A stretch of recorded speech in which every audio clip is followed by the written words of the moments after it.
Last week marked 1 year since Donald Trump was elected President of the United States, and in that time, U.S. equities have reached almost unprecedented highs.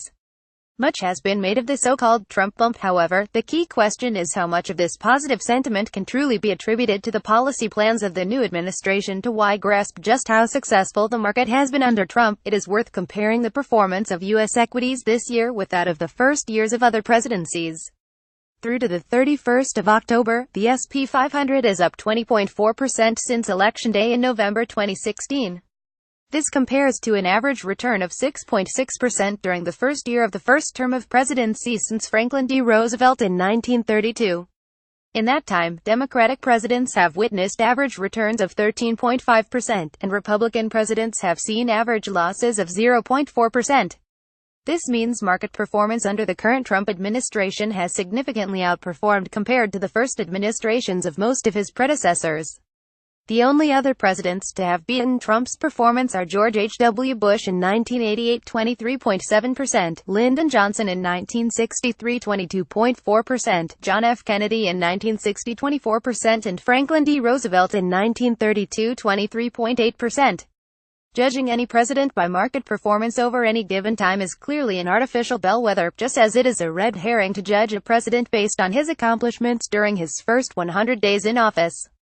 Nonetheless, such calendar dates have long served as arbitrary measuring sticks for all new presidents. However, the question remains how correlated, if at all, is market performance with the person in the Oval Office weathering the storm. What has been surprising about the first year of the Trump administration is that the market has continued to perform so well, despite a host of geopolitical and domestic events. It seems investors might have ceased paying much attention to day-to-day Washington politics, and have instead shifted focus to the fundamentals of individual companies and economic data. Market movers. Since the election, we have undoubtedly witnessed a surge in business, consumer and investor confidence. But besides this so-called soft data, the underlying economic data is also encouraging. Corporate earnings are solid, the dollar is strengthening, and job numbers are increasing. We also have a Federal Reserve bullish enough to begin raising interest rates, and to start unwinding its $4.5 trillion balance sheet, an unprecedented move and one which signals significant long-term confidence in the economy, despite factors such as inflation remaining below target. Even the appointment of a new Fed chair barely moved markets. Given his time already served on the board, the appointment of Jerome Powell represents a degree of continuity from Janet Yellen in terms of maintaining the Fed's interest rate and balance sheet policies. Reverse psychology. Historically, economics and markets have had a larger impact on politics than the other way around. As much as politicians like to believe they are moving markets, often it is the reverse.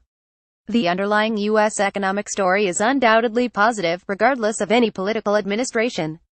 As we look to the future, the big question on many investors' lips is, when will the current bull market come to an end? Judging by historical precedent, the market is due for a correction.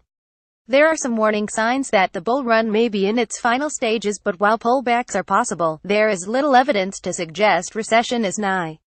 Even if we do enter a traditional bear market, it will likely be unrelated to the current administration, unless political risk escalates, or tax reform doesn't come to fruition.